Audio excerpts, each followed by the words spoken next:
we will get started after some time once we have a few more people joining in.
Hi, Sanal. Hi, Yusuf. Hello. Hi, Anvit. Hi, Yusuf. Anvit, hi, Sanil. We have a good crowd today. We'll just wait for a few more minutes. Just give some more time for people to get in, and then we'll start.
I think we can get started. Uh, Hello and welcome everyone to the Soda. This is a bi-weekly meeting, happens every alternate Friday. And today we've got a lot of exciting things on the agenda.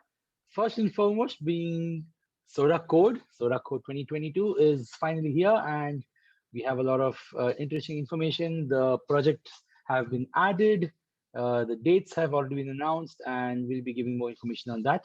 Plus, we'll be talking about the container data recovery as well as smart data archival.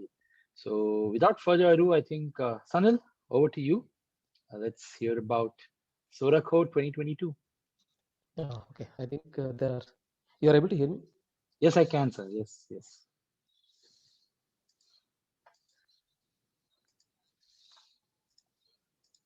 I think I have Uh, some network issues. I am facing some yeah, your voice break. got, Are yeah. you facing?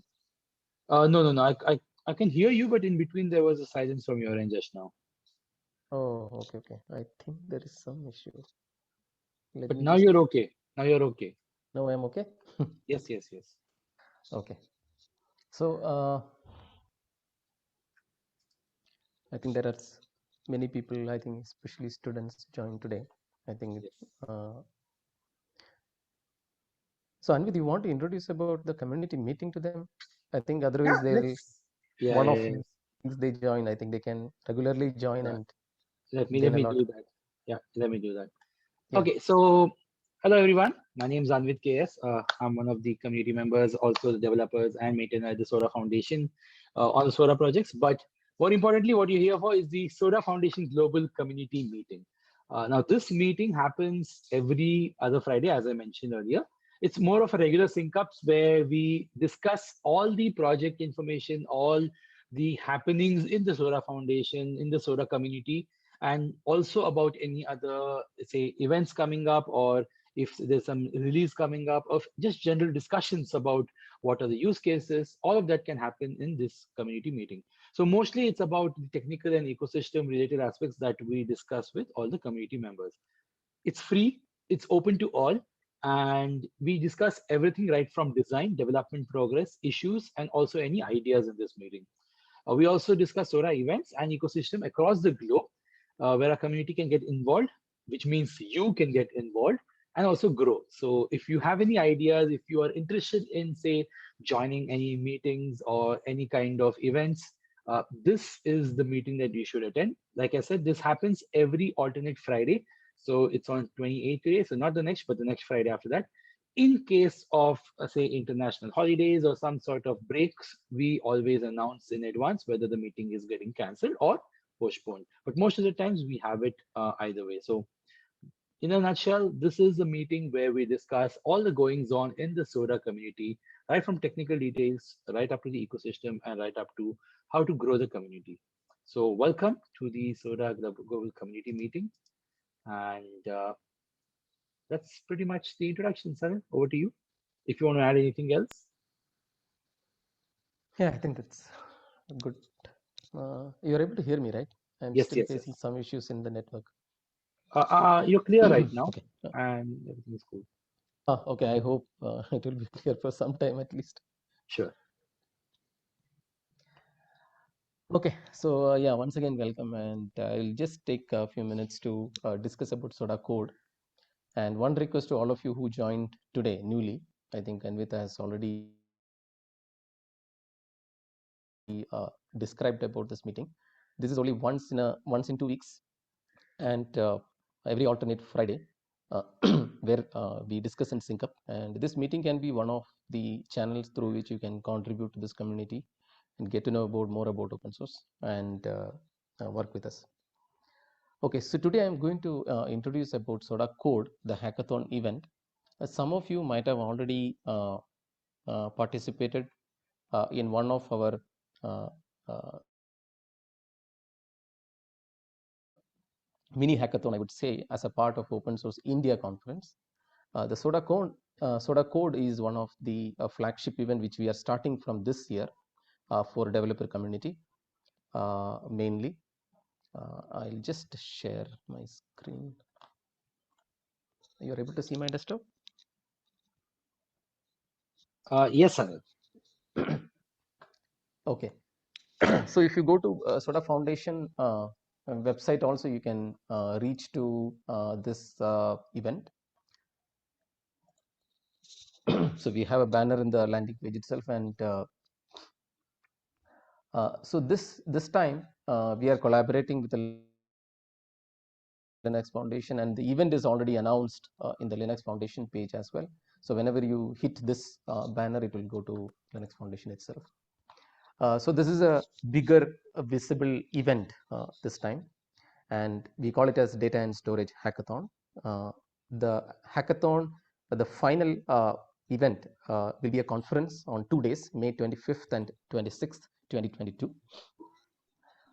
So how do you join? Okay, first let's see how do you join, and then I'll just briefly explain how you can get help, orientation on the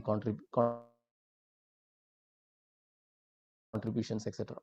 So now you can join in two ways. One is as a project, uh, So project joining, I think today is the last day. We already have multiple projects part of this, and you can also join as a hacker as a team. So when you do, if you want to register, not want to register, you just register, okay, rest of it later. So you can register on this page on hackathon registration. So this link anyway, I am putting it in the chat. Okay, so in the registration part, see in the registration you need either you can use Google unified login or a Linux Foundation ID. Okay, you can create an LF ID using your Gmail or any other IDs itself. So once you create this ID, you can join, you register. So once you register, you need a GitHub ID. So I hope you know about GitHub. So if you don't have, most of you will have, but otherwise you can simply create a GitHub ID in github.com. This is mandatory to contribute. So you must have a GitHub ID to contribute. So you need to create one ID here before you come to this registration page. So then you can register. So when you register, you need to give other some information like name and company. Company you can have institution or organization, and then you can also have your team members. So maximum of 4 team members it support. Let me see whether I can use mine and then write.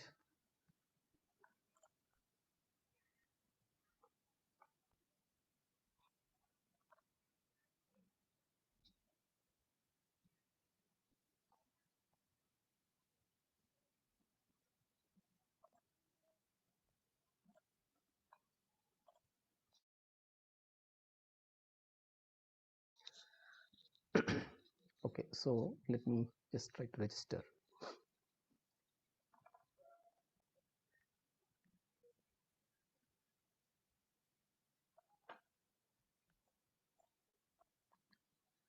Okay, so basically what we need to give is that, see, even if you don't have an LF ID, you can use a Gmail ID. Automatically it will get registered for your LF ID as well. LF ID is nothing but Linux Foundation ID. Linux Foundation ID will help you to a lot of information from Linux Foundation, including other projects and resources for learning. So the first thing is contact information, then attendee information, then some registration questions and summary, and payment. There is no payment. So here you have registration type attendee and hackers. The attendee is not open, so only hackers is open now. So you can register, and then you can add on your say you give your this.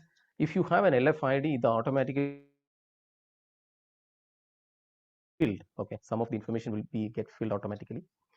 So all these things, whichever is mandatory, you can fill, and the rest of it you can just leave this. These are all a common stuff which the Linux Foundation collects. Okay, I'll just put next. Okay, so here you can give a hackathon team name if you have a team. Otherwise, also if you even if it's one person or more than one person, you can give a name to your interesting name to your team, and you can have maximum of 4 members, and each members can join. They need to register separately because we need to collect that GitHub ID. So whatever name you are giving, say for example alpha team, something like that. So if you give alpha team here, you can just put the same name and register all the 4 members to this team. Okay, all these things are some other information. So then you can register. So once you register, you will automatically get a registration email. So the registration process is simple. I think you just fill some information and submit. Yeah, Sunil, one addition thing here. If you go next after this is filled, right? All the team members can be added in one thing itself. One form itself, but they need to register separately, right? No, in the same. So as in one person can sit and all 4 can be filled in the same thing. So if you fill it here now, There's One an second, add let group me member option. There's an add group member option. You don't need to check. You don't need to check this. Yeah. If you see next, yeah. So if you see here below, this is the confirmation for the first. There's the add group member option.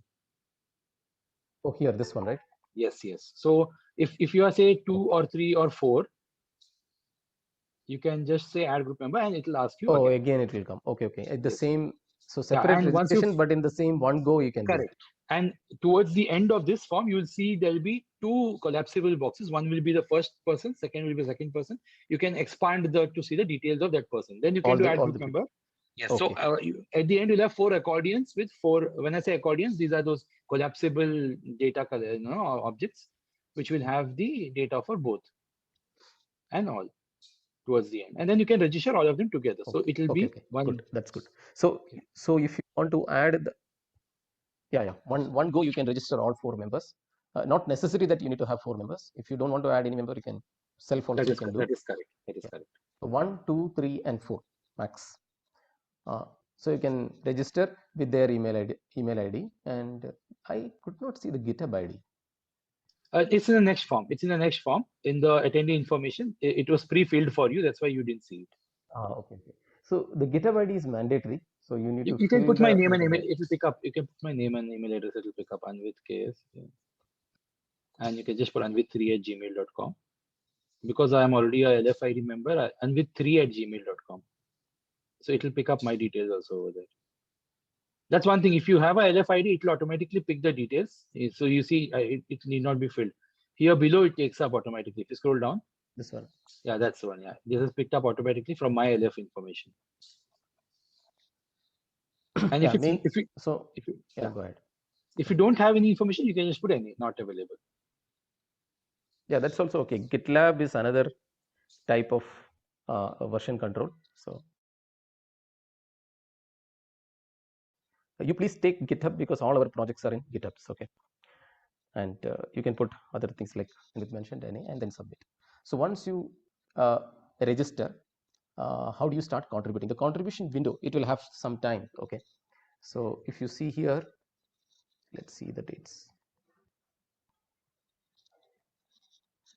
So if you go to the program, you will get all the dates. So if you see here, the registration is now open. So you can start registering now. The hackathon will start. So this is your hackers registration, and the conference registration will start February 15. And then the Soda Code hackathon will start from March 1st to March 31st. What does this mean? This means you can do any contribution for the hackathon between March 1st and March 31st. There will be a 1 month time frame. You can start contributing. I will explain you how to contribute also. The contribution can be even a documentation, it can be an issue, it can be fixing an issue, or uh, maybe some suggestions, new requirements or something. All these things included in the contributions. So all the contributions should be done by your team members also within this time frame. And based on this contribution, from March 31st, that is April 1st to April 29th, the project maintainers and leaders will check your contributions, evaluate, and then the winners will be announced. There are different categories of winners as well. For beginners, we have a separate category. So you don't need to worry that your contributions, if you are a beginner, your contributions will not be evaluated against a professional. Okay, so you don't need to worry about that. There are categories separately. So you can feel free to contribute any, even a small thing for this event. And you have 1 month. And during this time, we will have orientation sessions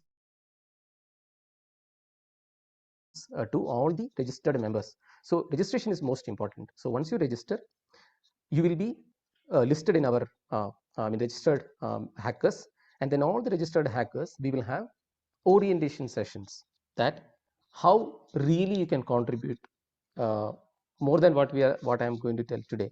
That hands-on examples, with examples, our maintainers and team members will show you how exactly you can contribute with live examples. And once you have the orientation session, and during the hackathon also, if you want some help, we have created a soda code channel in our Slack. Okay, let me, I don't know how many of you are part of our Slack. So you can go to sodafoundation.io/Slack, so that you can join our Slack. So once you come here, you have a soda code channel. Any doubts, anything you want to clear, you can start discussing here in soda code 2022 channel. There will be people to help you out.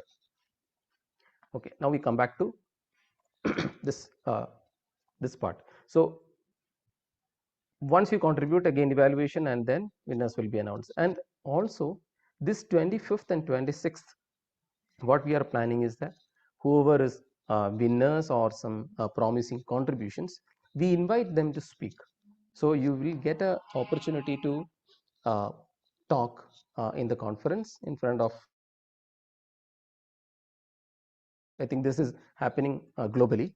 So you get an opportunity to interact with experts from the industry.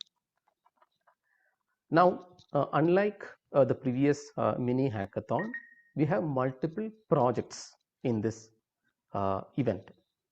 All the partnering projects also. So Soda projects will be there, multi-cloud, Delphin, all these projects under this GitHub. If you see Soda Foundation, github.com/Soda Foundation, these are some of the projects will be participating.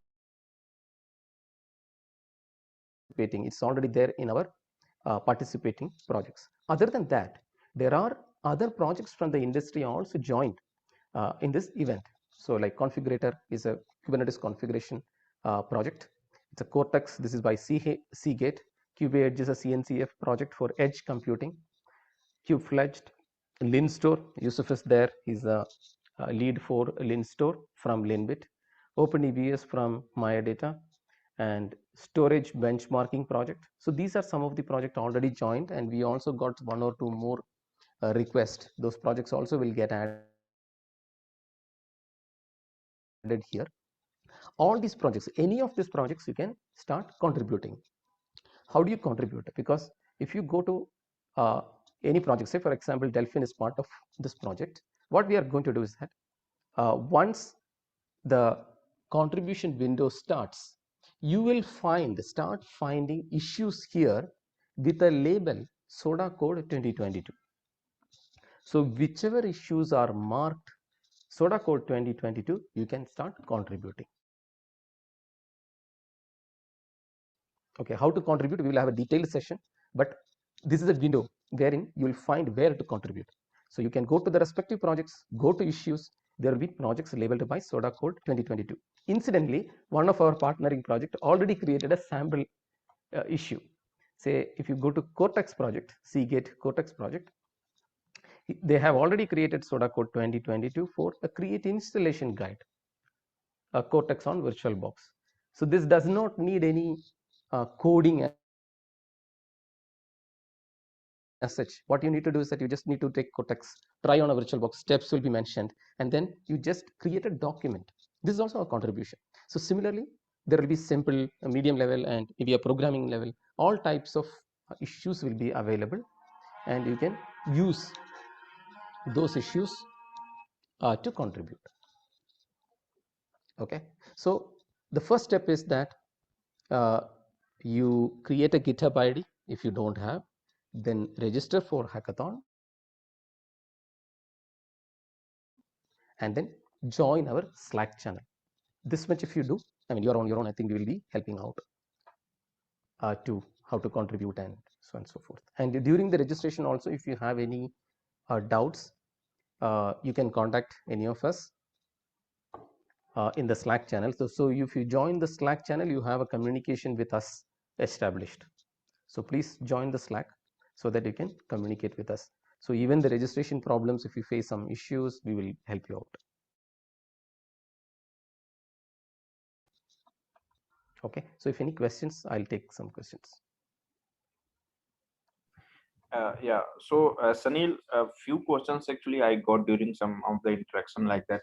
How do you rate for example, somebody has solved easy 5 issues, and somebody has solved just one intermediate level issues.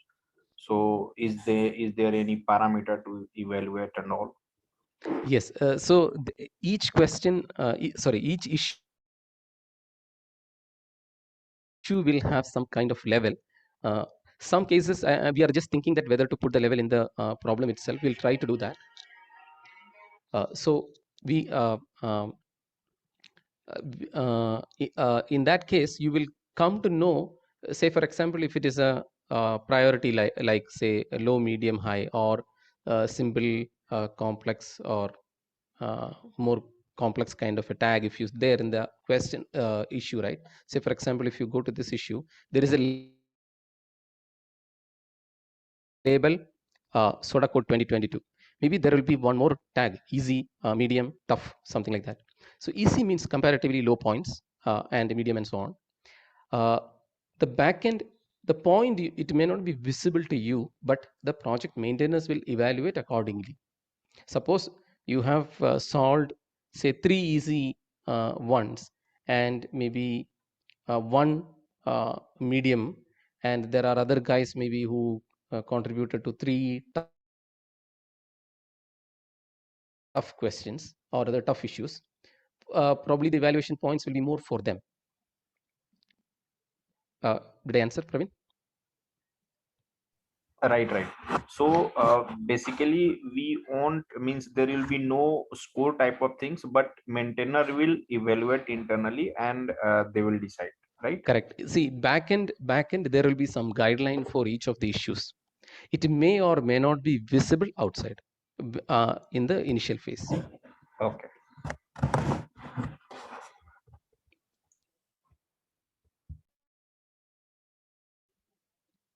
The points will be in the backend, it will be fixed, but maybe it will not be visible. We'll see whether we can put that also outside. We'll just think about it. Correct. Any other question?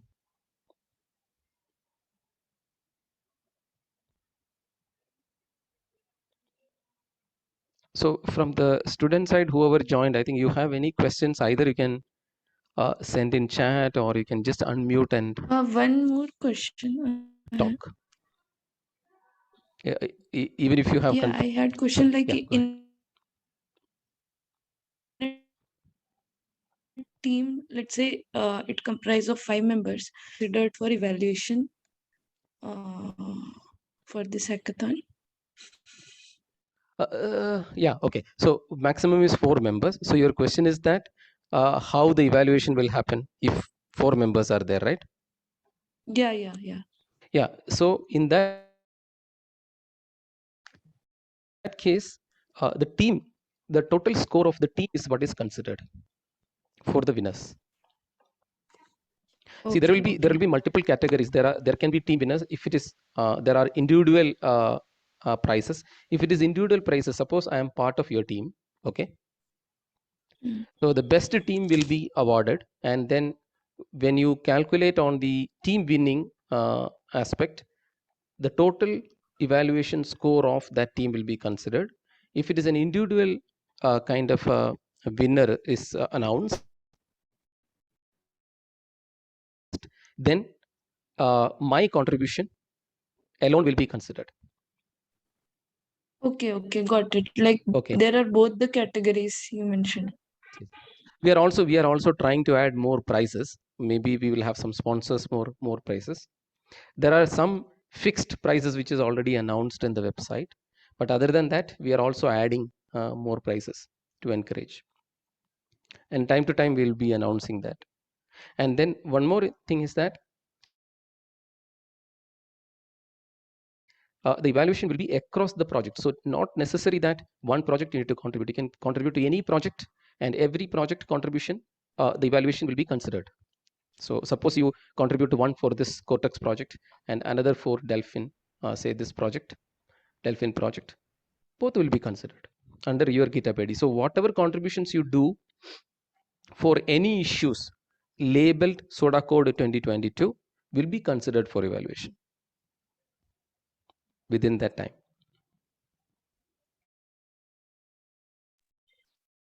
Yeah, got it. Okay.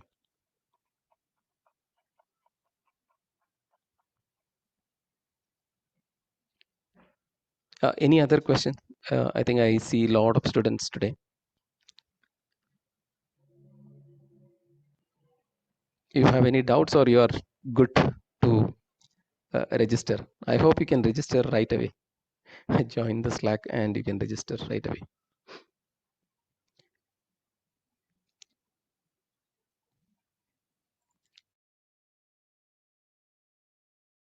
Okay, so you please join the Slack, and if you have questions, you can ask, or you can directly register if you are clear about the registration part. And we will have all the orientation program for all the registered members. So you have more orientation, dedicated orientation for this event.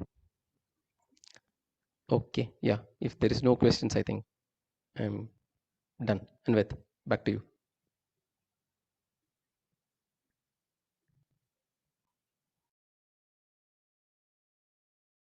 Hello, Sanil. Yeah, Anvit is. Yeah, I think Anvit left, right? Anvit has to Yeah, leave. yeah. So Let me Sushant. share my screen. Okay. Right. Sushant, I have been getting calls, so I'll just return the call, okay? I think Okay. something urgent. Okay, yeah, thank you. So, thanks, Anil, for the detailed update on SodaCon. So next up we have is update on smart data archival. So Praveen and Amit Devanath were working on this. So Praveen, would you like to provide update on recent happenings there? Right, sure. So before going to smart data archival, Susan, just keep it this page, okay? Yeah, yeah. So if you see the basically the prices from the soda code is, I think, see 6,000 USD. It will be roughly around 4,50,000 rupees. And as a contributor, if you are getting that much of huge amount as a student, I think it will boost your motivation level and the confidence level. So regarding the means, leave about the money, but the overall, you are, if you are participating in this the group, I think you will get a lot of ideas from the different organizations, those who are participating this contest, as well as the different developers also. Means the same problem, the same questions, how they are solving this type of idea also you can learn and get it. So that's the very good things about the soda code. Okay, so maybe we can go to the smart data archival updates. So You want to share something, Praveen? Amit, are you here? Yeah. Okay, so do you want to talk about this data archival? Yeah. Okay, good. So guys, what we are doing is we are working on one project from the multi-cloud side. So in Soda Foundation, there are so many projects, and one of the project is multi-cloud. And in that multi-cloud, maybe I will share that screen, and so that then maybe you can go ahead. Okay, so if you see, can you see my screen? I hope yes. Yeah, Praveen. Yeah. Yes, So, you can see. so in Soda Foundation, there are so many projects, and as Anvit mentioned that in this community meeting, mostly we discuss the research part or the some ongoing activities happening on these projects. So in the multi-cloud, one of the project is multi-cloud, and from that multi-cloud, we are working on some of the good item. I mean, since smart data archival, we just mentioned that. So this is the one of the part of this multi-cloud, maybe the enhancement of this multi-cloud project and all. So those we will be talking now. So that's the high level idea. What is the smart data archival? So in multi-cloud, there are so many features. For example, the archiving the data, migration the data, movement of data, storing the data in some cloud, right? So those features are there, and smart data archival is one of those features. So Amit, now you can share your screen, and maybe whatever the updates we have, we can talk.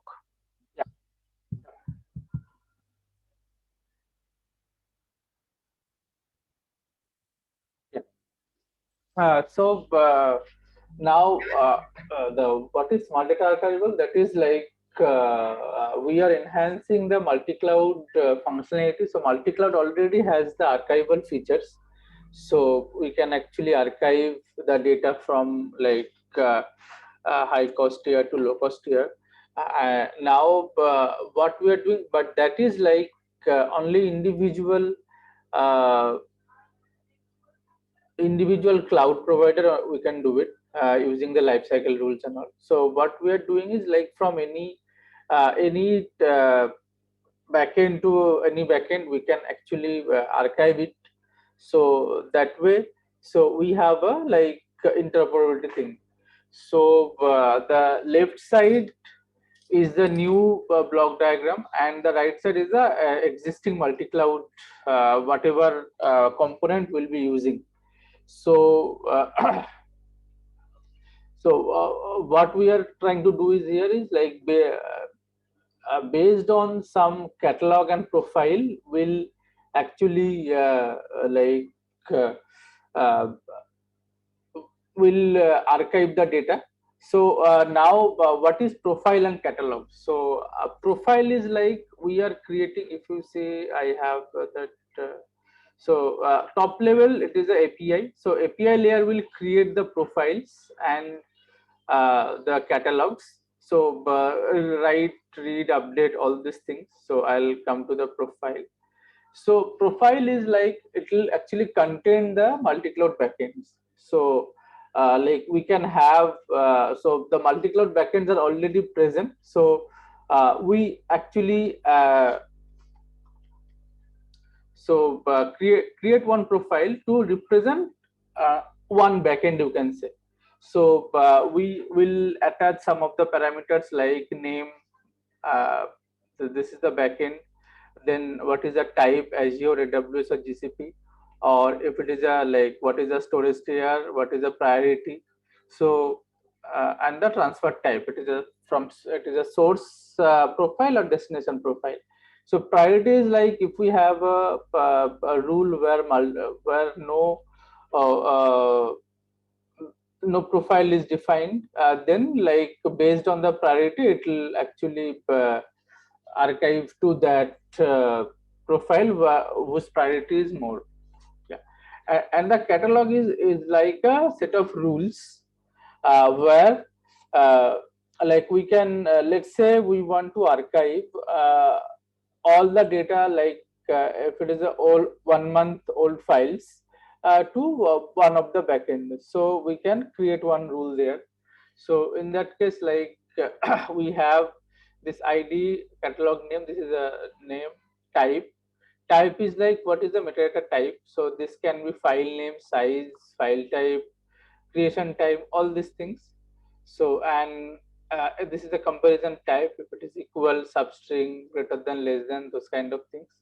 And this is the actual value. So let's say if it is a date, we can say, so if creation time, you can say creation time is greater than this date. This is the date and type. So that all the files whose creation time is greater than this date will actually get archived. And the source profile and destination profile are like the if the source profile is mentioned, then actually the rule will find all the files from this source profile and put it to the destination profile. So yeah, now we have the other components here. So this is like scheduler, controller, and multi-cloud API client. So scheduler is like actually this will read the catalog and profile like continuously and send it to the controller. And the controller will actually process those catalog and profiles, and based on that, it will decide that which multi-cloud API for like archiving will be called. So based on that, it will actually it will send the data to this module, and this REST API client actually will create the create the API calls and call to the multi-cloud API. So this is the actually existing multi-cloud APIs. So we'll call there, and based on that existing multi-cloud API, will actually do the archiving. So this is the actually like basic block diagram and like basic working principle. So we are actually uh, uh, will we start working from this next week. So we'll now don't have that repository, so we'll create repo and we'll start creating implementing it. So Praveen, you want to add anything here? Right. So as Amit mentioned that we are means somehow the architecture or module blocks are finalized. Mostly we'll jump to the implementation part from the next weeks. So those who are interested, they can join us because we'll start from the very scratch. So all those things, whatever the mention API catalog profile, will start from very scratch. So it's, I think, very good point. From here you can join so that you will be part of the new project basically. Okay, so that's it. Thank you, Amit. So Sushant, I think we have already discussed this approach in multiple meetings, so I think we are good to go now. Yeah, sure, Praveen. Let me share the screen. So any questions on this blog, on this part? Okay. Okay, moving on to next item. We have an agenda that is CDM update. So as we have been discussing earlier from last few meetings, so SODA, yeah, at SODA foundation level, we will be kickstarting the projects related to container data management. So there can be several projects under this which are still under discussion. So we have started some work in this direction, that is container data management. So first aspect we are looking into is about the backup and the restore solution about the container data. So the context here is I can just show something. Okay, so as we mentioned, it's container data management. It is about how we can take the backup and do the restoration of containerized applications running on the containerized environment like Kubernetes. So first activity we have taken up is to try out some of the existing solutions which are on this particular, which are in the problem space of this particular problem statement. So that is about application backup and restore. So first one is about Velero, which is nothing but it's a tool for safely taking backup and restoring the resources. So when we talk about Velero, so Velero is open source project and it has some nice features related to taking a backup with specifying some configuration, scheduled backups, real-time backups, all these aspects. So it can be readily downloadable and usable to try out your use cases. So in this, uh, just a minute.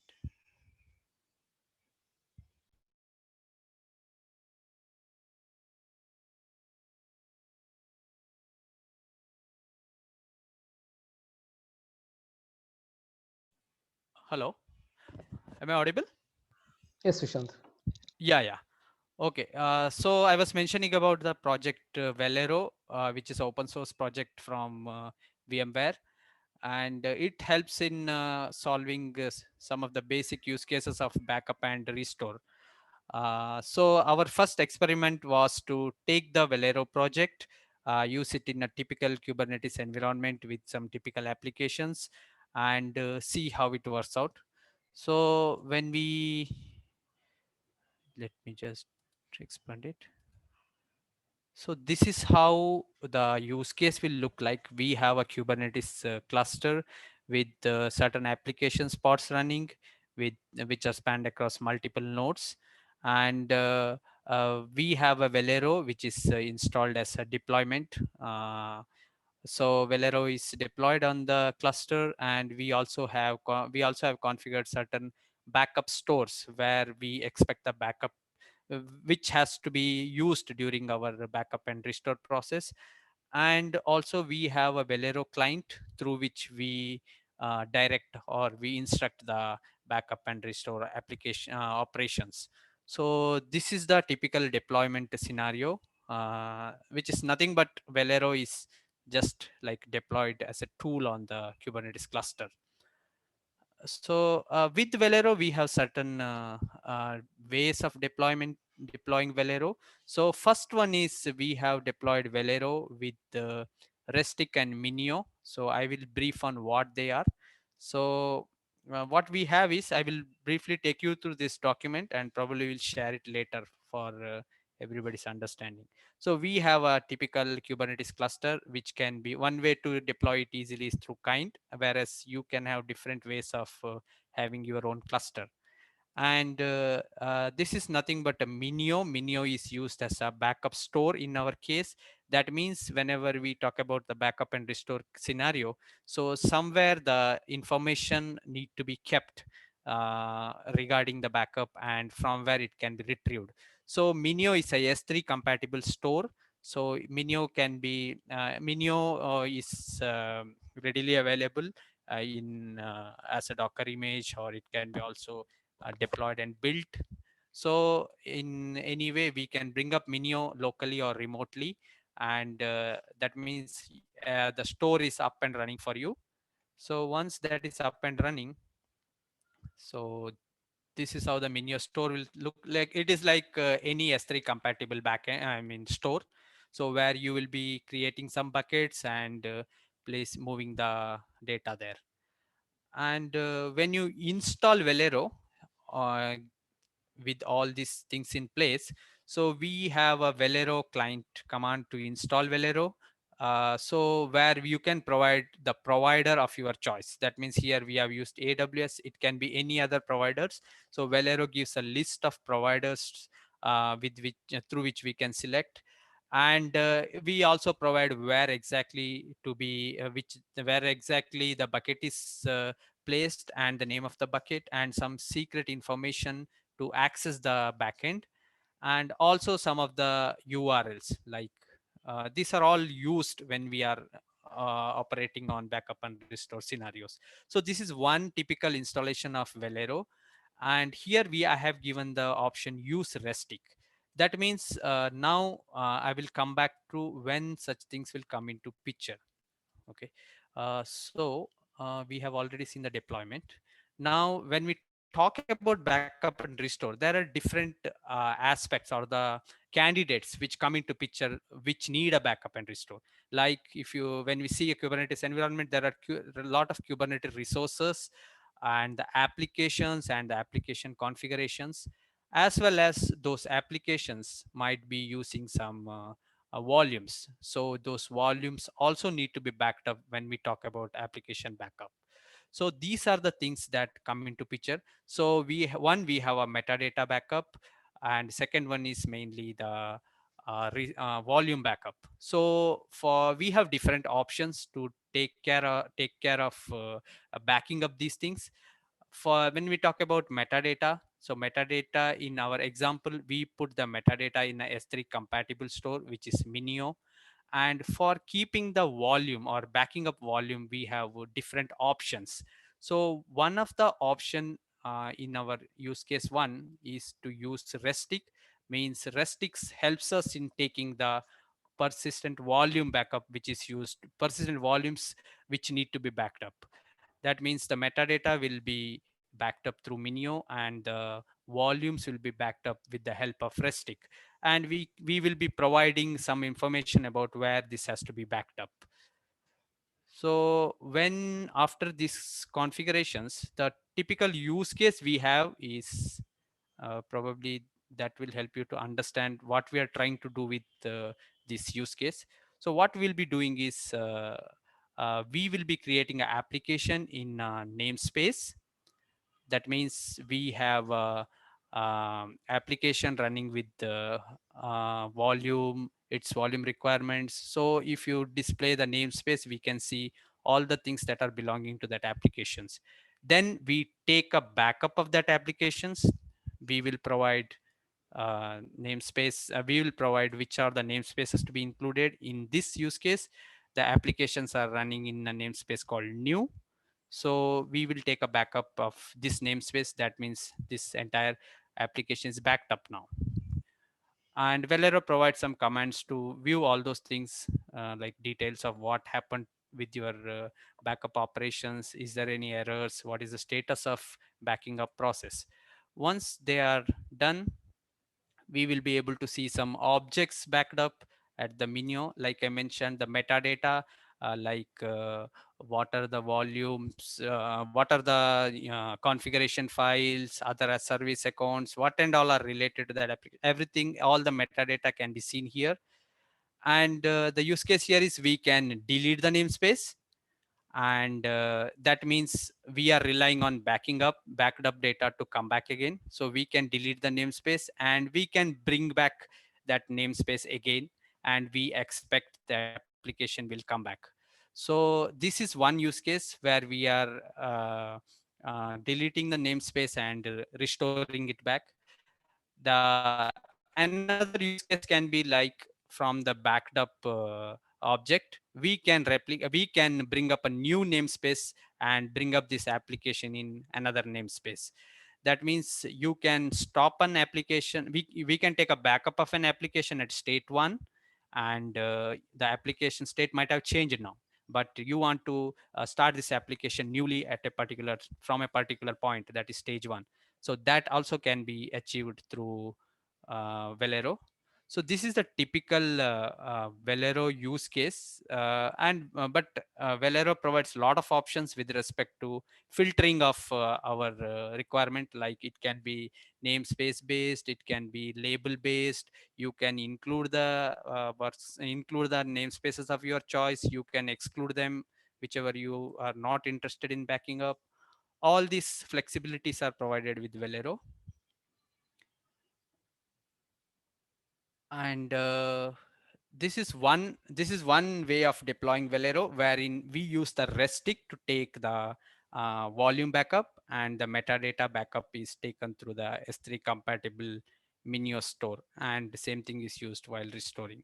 So another typical way of using Velero is with the CSI, where we enable the CSI feature, and we expect the CSI plugin to the take care of volume backup using the CSI volume snapshot feature.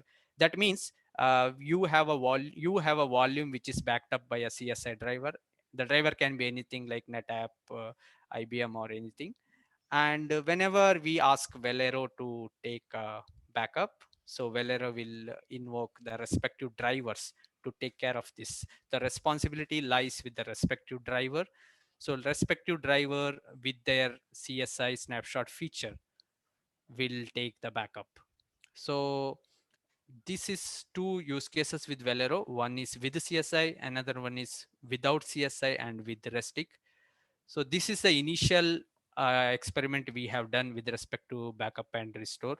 So going forward, we'll come up with more use cases and how the existing projects can be used, or how they can be hooked up to our system. So the entire system layout and the project placements are some things which we are currently working on. Any any questions regarding this topic? Because I think for many this may be new. So if I can help to clarify some questions, anything you want to ask regarding use case or the project or the CDM scope, we can In, discuss openly. in, in case of that CSI method of taking the volume backup, Okay. your that metadata will be still with Minio, is it? Yes. So the metadata will be Minimo, and the volume backup, right? Volume snapshots will be with the respective drivers. I mean, those drivers will be instructed to take the backup. So it will be at the storage side. And Okay. Minio, during the restoration, Minio will instruct you to create the volume from that again. So that way you will perform the restore operation. Got it. Thanks. Yeah, Sushant, this is CSI snapshots, right? Yeah, these are CSI snapshot. Like I mentioned, it's a CSI snapshotting feature. So whichever CSI driver is capable of doing that, through which we can perform this. That means that is the prerequisite, like those drivers support the CSI snapshot feature, I mean the standard feature. Then with Velero, they can work.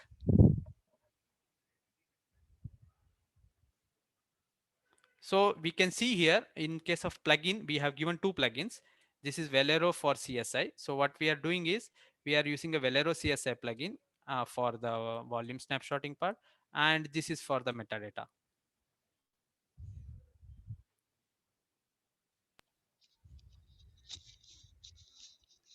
Yeah, right, Sushant. So it may be too much of information for So, yeah, Sushant, yeah. apart from Neo, did you try to back up on some other cloud, S3 compatibility cloud?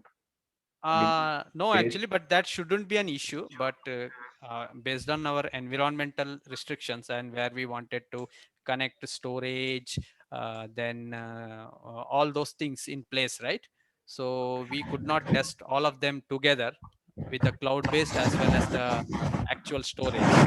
So that is the reason we used Minio, where we can use it anywhere. I mean, in any environment. Right, right. But But I then think there shouldn't this be an should issue. yeah, this Yeah, should it work shouldn't be because an we issue. have already tested, right? Right. With I think we have Velero tested. is based on So Rustic, right? that's why So I'm using saying that. Rustic, Yes. using Rustic, we have tested. Yeah, we have tested. So somehow Yes. we can. And this Minio is nothing, is a S3 URL. So you can think like it is a fake AWS or any a typical S3. Right. Yeah.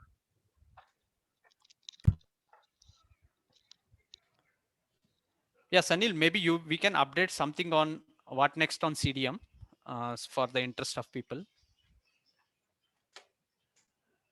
If you want to update Hello. very quickly. Okay, I think we have only 3 minutes. Yeah. Yeah, so this SODA CDM, container data management, is one of the top priority areas which we have identified for 2022. And to start with, we will be focusing on data protection. So we are discussing and analyzing. Even we are discussing, we started some initial discussion with Linstore, with Yusuf, and see what we can take from them and what we can build overall solution for data protection. So that will be our first focus. Then later on, we are also working on the observability, the monitoring part. The Delphin project in SODA, we wanted to run it in Kubernetes, which is already released in Lamu release, the latest release. Delphin can run in Kubernetes. So we wanted to make that as a native monitoring feature for container domain. So these are two key areas which we wanted to work next, primarily on data protection. So if any of you have some kind of an experience in Kubernetes, or you're interested to contribute in this space, please ping us in Slack.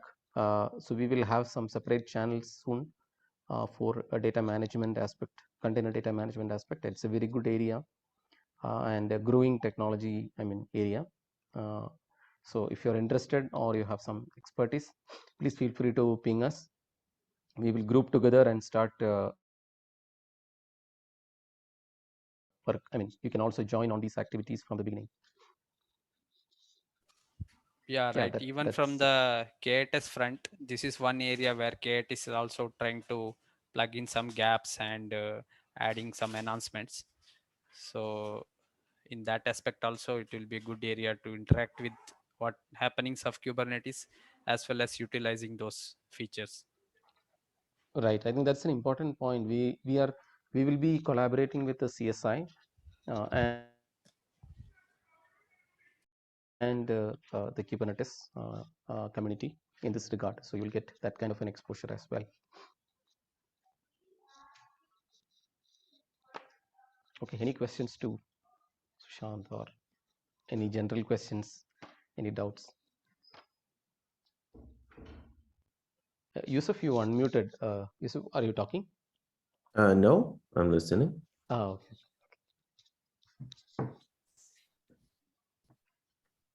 okay. Yeah, if there is no questions, I think I was in between after the call. So Praveen, that smart archival thing is already done, right? That meeting agenda. Yes, we discussed today. Sure. Okay, so we are on time. If there is no other questions, Yeah, I think we are good to go. Yeah. We have covered all the items of agenda, right? Okay. Yeah. Thank you for joining this community meeting, and I hope you guys can consider to join and start working together. And please register for Soda Code. And any doubt, you please let us know. Any of us know, and we will support you. Thank you so much. And Thank you, guys. Thanks, everyone. Take care. Bye-bye. Thank you.